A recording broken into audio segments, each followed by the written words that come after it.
Hello and welcome back to the Skip Review Podcast, episode 210. My name is Hagen. That's Brett here today. We're brought to you guys by Chinook Cedary. Use code SkipReview for 10% discount when you head over there. And also, too, go check out Dean's Analytic website. You go check it out on the website. He has a blog on there out right now about it. So go check it out. He's doing a lot of cool stuff there. If you see those like baseball reference type graphics you see all over Twitter, he has his own versions of that. Own kind of player pages, almost like a baseball savant type thing, just his own version of it. You can edit the stats on there. It's a pretty cool thing, so you definitely go check that out. But let's just dig into this right away here. Obviously, Cal Raleigh, we talked about him a lot last episode, but he's the head right here again, too, and into an MVP conversation here. So Cal Raleigh, he's now 4 homers shy of setting the record for the most by a switch hitter ever, which was set by Mickey Mantle in 1961. 6 shy of the Seattle's franchise record from Ken Griffey back in 1997 and 1998. And he's the first player in Major League history to homer at least 20 times from both sides of the plate for a switch hitter. And he also did that by hitting his 50th home run of the season. It's genuinely incredible what we talked about. I mean, last episode we talked about how it really felt like it was the first shift in momentum for this MVP race, about how he really has a real shot now, where it felt like you could say he's the favorite over Aaron Judge at this point, especially when their WAR is the exact same now. With Judge slowing down a little bit as well. So it's incredible what Cal Raleigh is doing here. And I get Aaron Judge has been generational hitter-wise. He's still been putting up one of the best hitter seasons we've seen in a long time here. But Cal Raleigh is going to end at the end of the season. He could go down as one of the best catcher seasons that we've ever seen. I think it's going to go down as the best catcher season we've ever seen, honestly. So I said on the last episode, and I've been saying it for a month now, Judge was winning his MVPs because he's just putting up absurd like home run numbers. Now you got a guy putting up absurd home run numbers for his position while playing amazing defense at arguably and by arguably I mean it is, catchers are definitely a more physically demanding position than playing right field when Judge is healthy. He's not even playing the field right now. They got Stan playing out there, which is a whole other embarrassment to the Yanks, but Judge 2022 and last year, he did historic things to win MVP. And do I believe that without Aaron Judge all season, the Yankees, they're a much worse baseball team? Absolutely. But where are the Mariners without Cal Raleigh? Like, let's be real. The pitching staff, it is what it is. It's been really, really good. But you've had guys come off the, on and on the IL. Bryce Miller's had several stints this year. You've had oh my gosh, not Kirby. Gilbert was on the IL for a little bit this year. Brian Woo's been pretty consistent, but Julio just started playing baseball really at the All-Star break where he got really, really hot. Like Cal Raleigh's has been carrying this offense for the Mariners all year, and he's going to shatter the all-time home run record for catchers for a single season. I think it's his MVP to lose at this point. And the sports books will agree with you on there too. I mean, even an hour ago, I was checking, and they were both at minus 110 over here on FanDuel. But I'm checking here again now, and Cal Raleigh's minus 125. Aaron Judge is 110. So this might be the first time all year that I've seen that Cal Raleigh has the better odds than Aaron Judge in MVP, which is crazy to think about because obviously it was Judge you trusted at the beginning of the year when even throughout 80 games throughout the season you trusted Aaron Judge to keep doing what he was doing through a whole 162. Maybe not the ridiculous 150% better than league average hitter pace, but you expected Judge to be a top 2 player in baseball. Cal Raleigh, I think you were a little more bullish on him just because he's never really done this before over a full 162, and he's playing catcher too. Catchers historically are going to get tired towards the ends of the years too. So it was interesting, and he just keep doing this really well. I mean, Cal Raleigh's putting up an insane season, and it comes down to the debate. Do you reward arguably the best catcher season of all time when it's all said and done, or do you reward arguably the best hitting season that we have seen since Barry Bonds retired? Anytime you say the name Barry Bonds, you got to take notice. You got to pay attention if anyone's doing anything close to Barry Bonds, especially because his numbers are so absurd. And we all know that. We don't have to get into the whole PED, scandal and what have you with his involvement in PEDs, Barry Bonds. But everyone knows Barry Bonds' numbers are legit. So if you're doing anything resembling Barry Bonds at this day and age where PEDs, you don't really see them nearly as often as what you saw 20, 30 years ago in this league. It's a lot more police nowadays. So just a huge, huge season. let's talk about the MVP race in the American League. So the only other guys in the American League outside of Judge and Raleigh, you got Bobby Witt Jr., Jose Ramirez, and Tarek Skubal. Do you think and all three of these guys are having fantastic years? Hagen, in your mind, is there anyone else that can even challenge Raleigh or Judge at this point between Witt, Skubal, and J-Ram? No shot in my mind. I mean, Bobby Witt would be the one I would pick there. Obviously, talked about him a little bit last episode or a couple episodes ago. Obviously, he's pretty up there, close to them with WAR. But I mean, Bobby Witt just plays phenomenal shortstop. But I can't really put a dude who's only a 30% above league average hitter, saying he's going to take a Cal Raleigh Aaron Judge. I think it's been a pretty big two-headed horse race for the last month or so, 2 months or now. So I think it's Raleigh and Judge, but I'm very interested to see who takes the third, fourth, and fifth spots. To see does Scooble or a Crochet even like Crochet is going to be up here too. Him and I know we talked about it a little bit with Dean in the group chat, but you just see how close they really are because then it's getting. We talked about all year about how Scooble's been the best pitcher alive, but then you start to look at the numbers and you say, well, Crochet really could win the Cy Young still. I believe the odds are reflecting that too, that it's pretty 50-50 right now. So I'm interested to see because there could be a shot where you have two pitchers in the top 6 or 7 in MVP voting this year, and that wouldn't surprise me at all. Yeah, J-Ram right now, he's got 26 bombs. He's batting 290.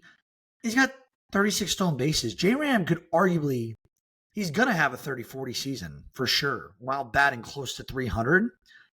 He's kind of one of the main, he's not one of the main cogs. He is the main cog in Cleveland, and he has been for some time. I think J-Ram, it stinks that he's got a 4.7 WAR on the year. He's having a fantastic year. Skubal, as you mentioned, he's at 5.8 WAR compared to Crochet's 5.2.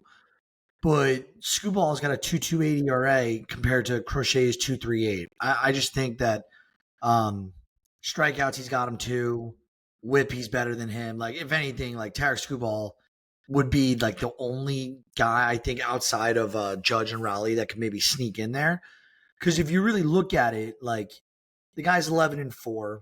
He's got almost a 6 WAR in the year. He's not done yet. He could arguably, probably not get to 275 strikeouts on the year. I think 300's a little bit out of his range at this point. But Detroit, where are they without Tarek Skubal? Where are they? They were dominant to start the first half. I think people got to take that into consideration. But with what Raleigh's doing, I think it'd be detrimental to the game of baseball if we voted for Skubal to get the MVP over Cal Raleigh at this point. I mean, I think Cal Raleigh could limp to the finish line here the last 30 games, and I still think he's finishing above anybody else. He's going to take second at least. I agree. The American League, though, it's way more interesting. Let's talk about the NL for a second. So it's no secret. There's a little guy playing in Los Angeles. He goes by the name of Shohei Ohtani. You might have heard of him. He's probably the walk-on he's not probably. He is the front runner for MVP. So right now, the other people who are behind him, Schwarber, PCA, Trey Turner, Paul Skeens. Out of these 4, I think there's one guy that we could almost look at for MVP nods, but his team stinks. So you could take from that as a may, who I'm talking about with Paul Skeens here. Do you think anyone could challenge in the National League? I really don't think so. I want to say yes, unless there's a voter fatigue here. But I just don't really see how you get voter fatigue here from Shohei, and it's kind of a boring thing because there's not really a huge race here because I mean even the MVP polls they put out today on MLB.com, they had Schwarber at 2, which is kind of funny because last year Shohei was the first DH to ever win the MVP award, and now it's looking like we could have the 1 and 2 in the MVP of the National League this year be both DHs. So I thought that was funny. So I think Schwarber's up there. PCA, I think, was someone that really could have pushed him, but obviously he's just been dreadful in the second half. The defense has still been great. He's still been the 4th best player in terms of WAR in the National League. Trey Turner's been very sneakily one of the best players in all of baseball this year. I think he's going to finish in the top 5 if he keeps this up. But someone sneaky that I don't think he's going to push Shohei here, but Geraldo Perdomo has been fantastic this year.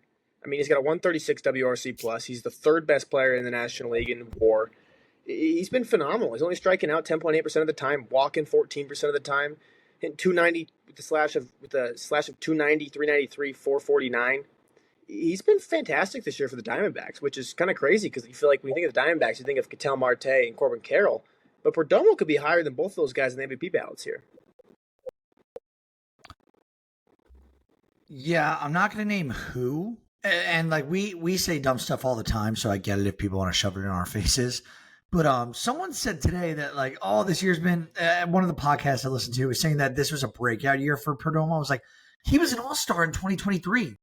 Like, how can you call that a breakout? I very confused about that. I didn't like that, especially because Perdomo, like last year, wasn't an all-star. He batted 273 on the year. And like, you know, I get he did not have all the games last year. He played sub 100 games. He still put up 3.5 WAR in 100 games. I think he would just be as good as this year, and like that means he could be a 3-time All-Star rather than a 2-time at the end of this year. So, actually not 2-time. He didn't get All-Stars. So in 2023, by the way, it was funny because he kind of collapsed in the second half. He was an All-Star then. Last year he had a great year besides the injury, and then this year was not an All-Star, even though he's having a fantastic year overall. This is why when I ranted about all-star voting people, of why I said take it seriously. This is exactly why and why I want to change it up. And again, I'm not going to complain about it because I told you, until I have a foolproof system of what we got to do about the All-Star game with a plan for All-Star weekend, because you and I both complained about it. I'm sure a lot of people, it's awesome, but it's dreadful at the same time just because there's so much going on and you want to like, All-Star game. I don't even like, the celebrity softball game. I that's awesome. The MLB draft is that weekend as well. And then the home run derby. There's a lot of things going on. And I don't know what it is yet. Maybe at the end of the regular season we do it. I think that'd be better, but we'll talk about that in a different episode.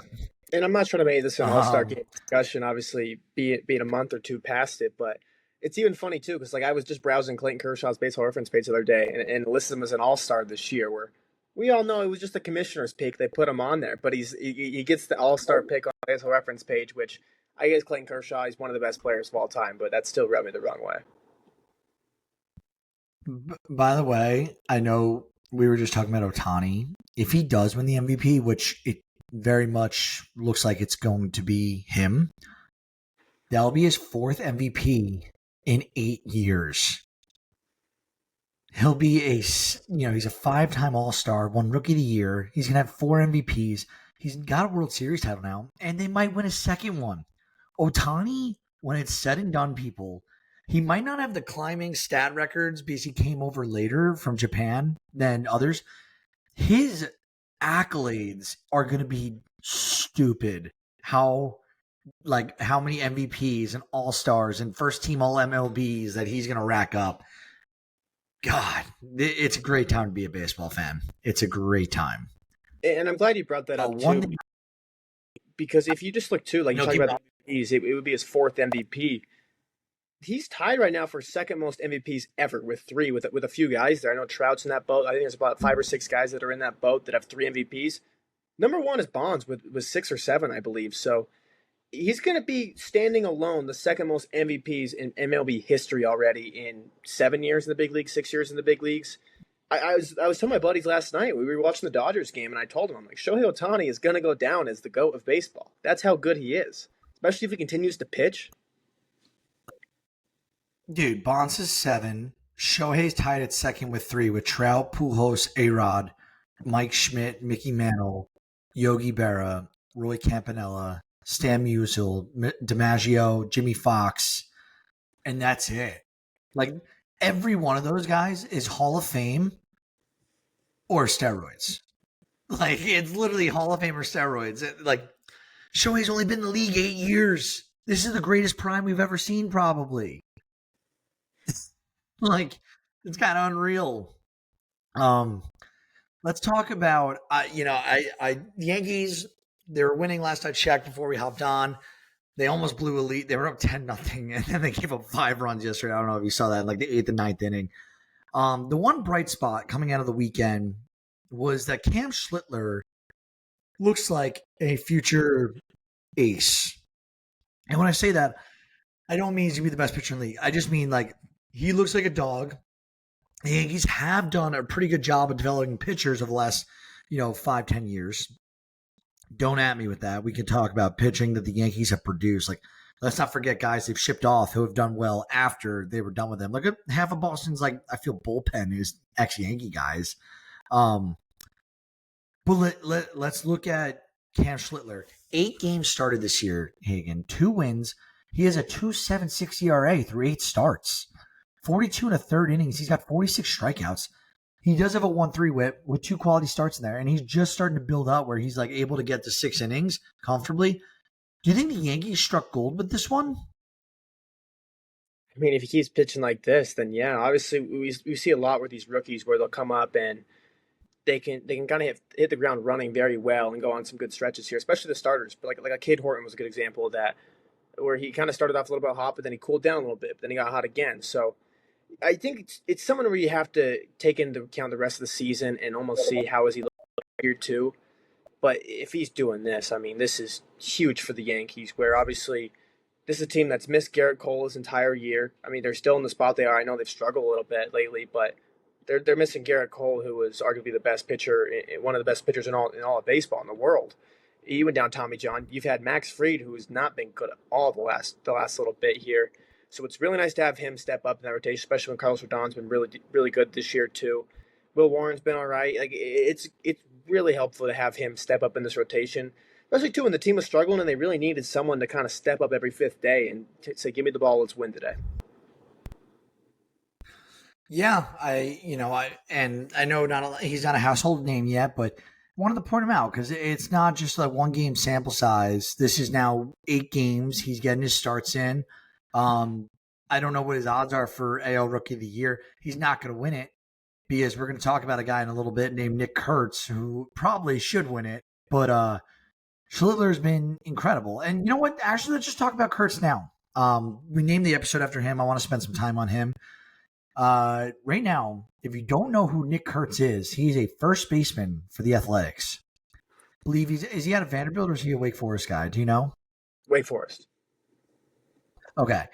So out of Wake Forest, he's been crushing the ball ever since he was a first-round pick. This season, Hagen, 4.5 WAR, 308 batting average, 66 runs scored with 70 RBIs. He's got a 398 OBP and 640 slug. A 640 slug as a rookie. And he's got 27 bombs on the year. So Just Baseball put out this stat on a tweet on X, and I thought this was super impressive. And take note. So every rookie hitter since the integration with an OPS of at least a 1.0 and 25 plus home runs. So the rookies who've done this, Jordan Alvarez, Aaron Judge, Nick Kurtz, Albert Pujols, Ryan Braun. It's a pretty elite company. Do you think Kurtz is a first-round pick next year in fantasy drafts? I mean, I don't know. I'm not the best person to ask in terms of fantasy baseball. Obviously, my team has been in 10th place this entire season until a 12-0 sweep this last week. So I'm not the one to ask on that, but I can tell you that Nick Kurtz is here to stay. I mean, obviously, he only had 380 plate appearances this year. But if you just want to take it to minimum 350 plate appearances, because he doesn't qualify for the league leaders among the average, those type of stats, the cumulative stats, not the cumulative stats. But if you go down and let's set the plate appearances to a minimum of 350, he's the second best hitter in all of baseball behind only Aaron Judge. And he's 9% better than Shohei Ohtani's been this year. He's better than Cal Raleigh, better than Cal Schwarber. Only Aaron Judge has been a better hitter of him since he's came into the big leagues, which is absolutely absurd from a rookie, especially on the A's too. I know we've talked about it a lot about how this team can bang. This team has a phenomenal offense. They're building a lot of good pieces here for when they're going to Vegas. They have a very good offense to build around. We thought it was Brent Rooker's team. It's looking like this is Nick Kurtz's team now going forward. Dude, what about Jacob Wilson? He's a rookie too. The Athletics have pieces, and that's not including, they just traded away. I get that people are upset about Mason Miller. Guess what? you need bullpen. I get it. You need bullpen. So in general, you really need bullpen for the playoffs. And guess where the Athletics are not playing this year or next year? The playoffs. This move to move Mason Miller for Leo DeVries, one of the top 5 prospects in all of baseball, and he hasn't stopped hitting DeVries since getting moved over either. So if the Athletics nailed this pick, and if it's DeVries, actually, it might be Leo DeVries. I don't know how he pronounces it, but he could play third probably, if not second base, in a tandem with Jacob Wilson up the middle and Kurtz at first. The Athletics look scary in a few years from now, especially if they get the pitching right. They just drafted Jamie Arnold out of Florida State.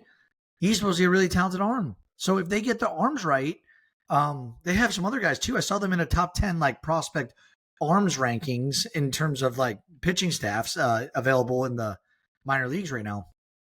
The Athletics, they're doing a lot of the right things, even though it doesn't seem like that way on the surface. Hopefully they don't lose guys to free agency and just start paying people, especially with the move to Vegas. You'd think spending money on all this, you'd finally spend money on the actual roster itself. But Nick Kurtz, one last thing. By the way, actually 2 last things. I lied. He's played 91 games this year. We only got 30 games left, if that. He's going to play a max 120 some odd games. He's already, like I mentioned, in 120 some odd games, he's got 27 bombs. Imagine he played a full season. This is like 40, 45 bombs territory we're talking about. He's batting .395 with a 245 WRC plus in the 33 games since the All-Star break. The guy is on a mission right now, and it's to destroy baseballs. It's absurd. I think he's a first-round pick next year. Even without the speed, I think he's a first-round pick or close to it. I mean, it's just crazy you said that because he only played 91 games, and it seemed like he's already had this Rookie of the Year like locked away. This award has been his for about a month now. So it took him about 70 games or so to be like, all right, yeah, this guy was the shirt-out Rookie of the Year. That's how good he's been this year. And even, too, in this Ace conversation with these guys we talked about, we didn't even bring out Lawrence Butler. I get us kind of had a down year, but he broke out last year. He's a great player. And Shea Langeliers has been one of the best catchers in all of baseball this year, one of the best players in the second half in all of baseball. Those are 2 guys we didn't even mention. They have a very good core they're building around right here. They just need to get some pitching on that team. Shea Langeliers. Don't disrespect him. Another guy who bangs, and I've been a big fan of this guy for a while now. I do really like Bobby Witt Jr., and I hope him all the success in the world. He can't do it alone. But thank goodness the Royals have this fella named Vinny Pasquantino who can bang.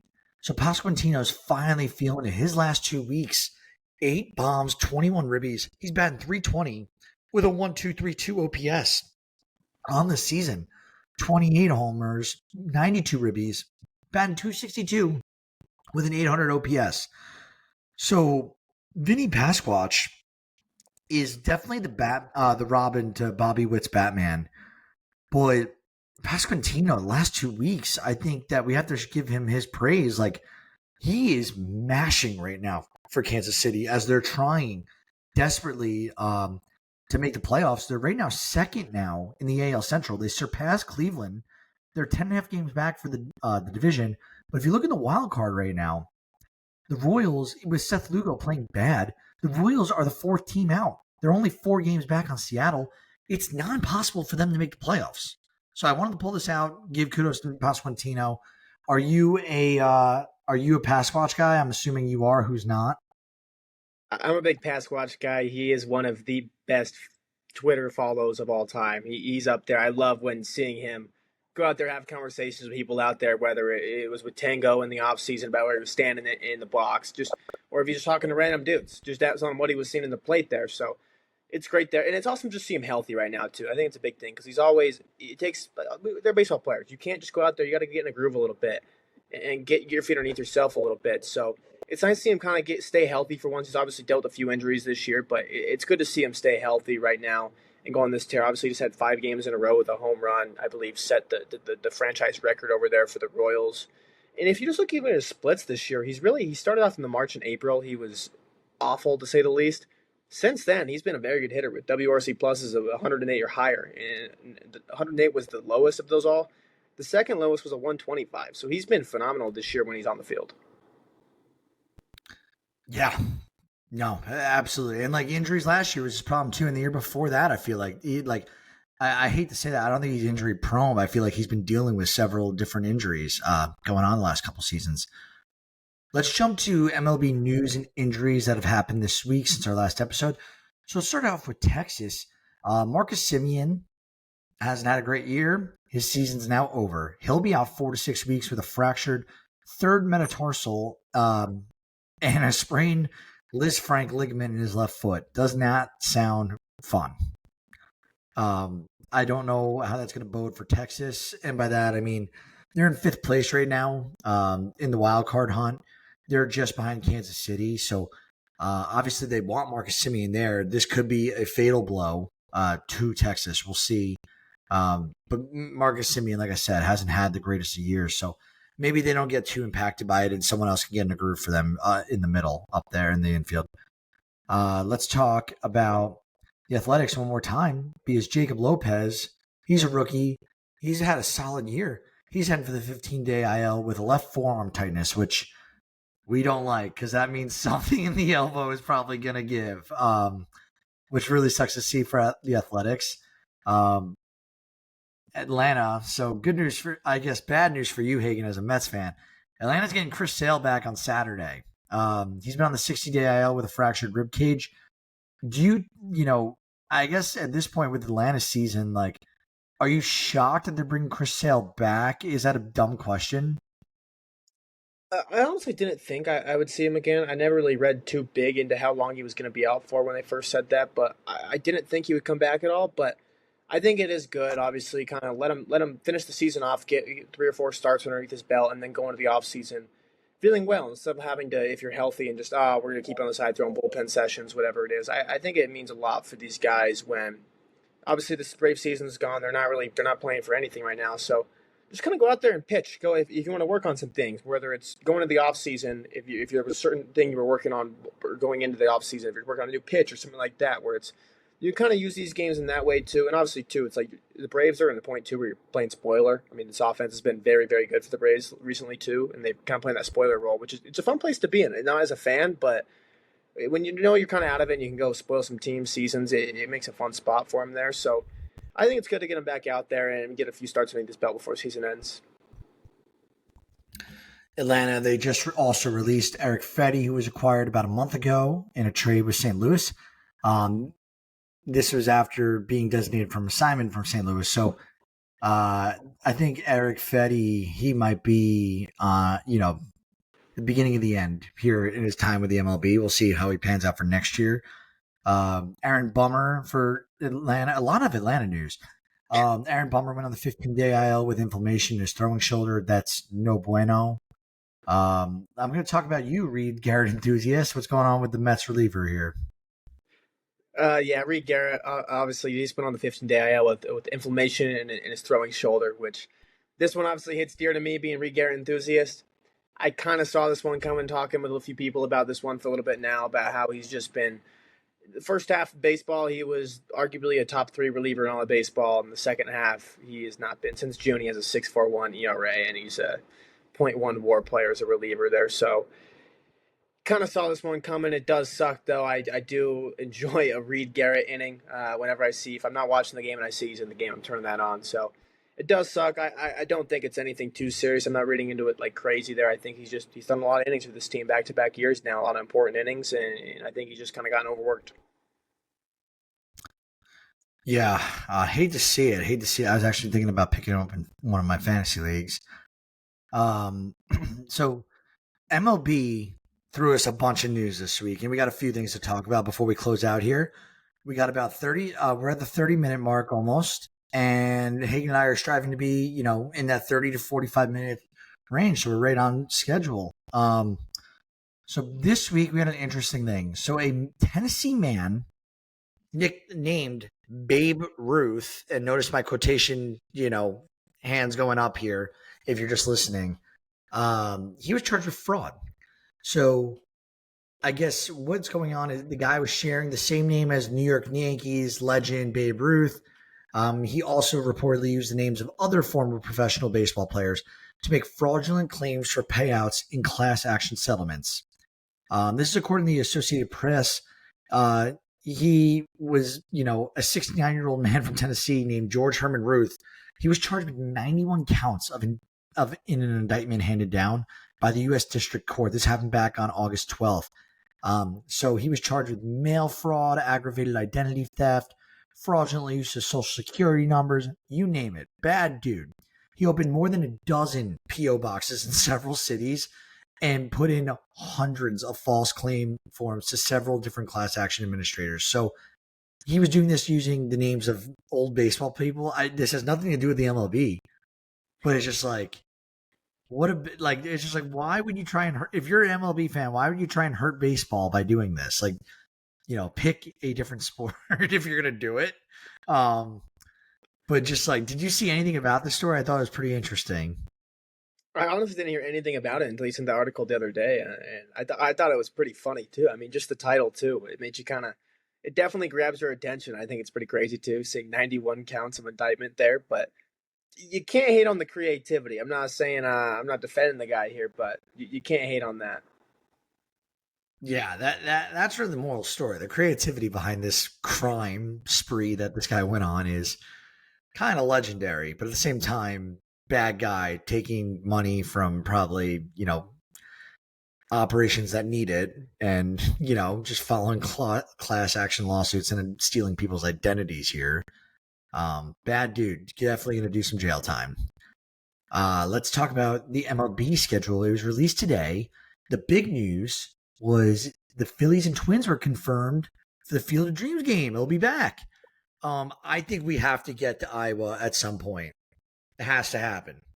Where are you at with traveling to Iowa? Would you ever drive from Utah out to Iowa for a baseball game? Excuse me.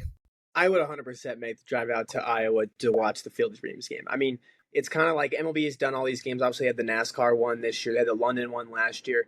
The Field of Dreams one, I think any baseball fan will agree with you that was the best one. That White Sox-Yankees, that first one they did, is one of the most iconic games in the last 20 years in baseball history. If you want to say all time, you could probably put it up there too. I mean, but at least in recent memory, it's one of the most iconic games there. So it is really cool seeing them bring that back. And I think another cool one too that I think they should do every single year, and I was talking to my dad about this a while back, was the Mets and the Yankees. They're playing on September 11th this year for the 25th anniversary of 9/11 incidents. So I think that's something that should be played every single year. The Mets and the Yankees, just the New York teams, I think they should be playing on September 11th every single year, and I don't know why they don't, honestly. I've talked to a lot of people about this. I feel like it should be the 4th of July and September 11th. It should be when the Mets and the Yankees play their series every year, because obviously it means a lot to that city, a city that obviously two teams that mean a lot to that city there, and there's a lot of bad blood between the two teams, but it kind of unites baseball as a whole and the country as a whole too, which I think is a really cool thing they're doing. 100% agree, and it's also the best city in America, so it should get first priority of games scheduled. But no bias from me there, being a New Yorker. Yeah. By the way, I just realized it's an 18-hour ride for you, so maybe just fly to Indy and I'll drive you to Iowa, because it's probably like a 4-hour drive for me. A lot easier on your travel probably schedule. Works a little bit better. Yeah, probably a lot better. Finally, the MLB, they're to stream the 2026 World Baseball Classic in Japan. Netflix will broadcast the World Baseball Classic next spring. This is going to be to a Japanese streaming audience. They reported Netflix is also reported to be the leader for taking over the Home Run Derby from ESPN, which opted out of its MLB deal. That's fantastic news for all of our baseball fans, because we were all done with ESPN.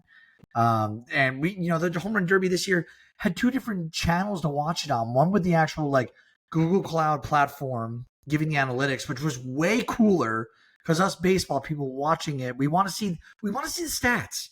How hard was it hit? What was the exit velocity? What launch angle was it hit at? We want to see these things. I think Netflix is going to do it way better. I just do. I'm a big Netflix guy, so I trust in Netflix to give us a quality product. Do you have any take about Netflix taking over? As long as it's not like the Jake Paul Mike Tyson fight where there's a lot of buffering, as long as they get that sorted out, I'm not going to be upset about it at all. But I agree with you there. I think there will be a better production standpoint of things, and on the sense of we want to see these metrics on how far was it, what launch angle was it hit at. I think I agree with you too because that's what we all want to see there because you can't really admire some of these home runs. And I think that comes down more to the way the Derby is set right now, where it's just 3 or 4 minutes, whatever it is, to hit as many home runs and whatever pitches you have. When I think you should kind of let the guys chill out a little bit. It won't tire the guys out as much. It won't ruin their swings as much. That's a narrative that's going out there. And also, too, just kind of let the fans enjoy it, too. I think the viewership will go up if you let fans really appreciate these home runs because we saw it this year with O'Neal Cruz especially. Balls that he was hitting 120 miles an hour or 480 feet that you're not really even getting to appreciate because before they even land, you're switching the next ball that they just hit. So, but I do think Netflix will do a good job with this as long as there is no buffering. Fair enough. I didn't watch the Paul fight, so I can't comment, but I trust your opinion on that. So one last take.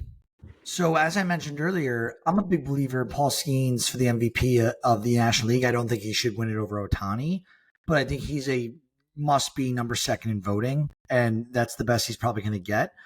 The guy is 8-9 this year. That being said, after his 7 shutout innings on this past Sunday, he lowered his career ERA to a 2.02 through 50 starts. Since 1920, we're talking 105 years. 105 years of baseball. Hagen, 105. It's a lot of baseball. Only Vita Blue, or Vita Blue. Do you know how to say it? Vita. I always mix this up. Vita. Okay, Vita Blue. Sorry, apologies. I heard the name before, just messed that up. Only Vita Blue, the 2.01 ERA, has been better in a 50-game time span for their first 50 career starts. Let that sink in, people. This is how good Paul Skeens is. 105 years of baseball. And there's only one pitcher who's been better than him through his first 50 in terms of ERA. Something to take in. Kind of absurd. It's generational. That being said, generational gets said a lot nowadays, including me. I'll say that a little too much, but Paul Skeens, this is generational here. We're watching a generational talent here for pitching.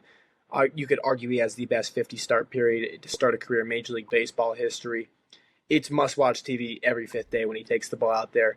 He's reliable. He doesn't really have that many blow-up starts either. Obviously, if you're going to have an ERA this low, you have to not really have that many blow-up starts, but what Paul Skeens is doing, it's genuinely incredible. And it's not even just the numbers, too. It's the way he's doing it with 102 miles an hour, with 5 or 6 different pitches that he has, the movement he gets on him. It's just, when you look at the stat sheet, it doesn't show the whole picture of how dominant he's really been because obviously he's up there with Vita Blue, but I don't think Vita Blue's stuff was going to be comparing to Paul Skeens and what he's doing here now.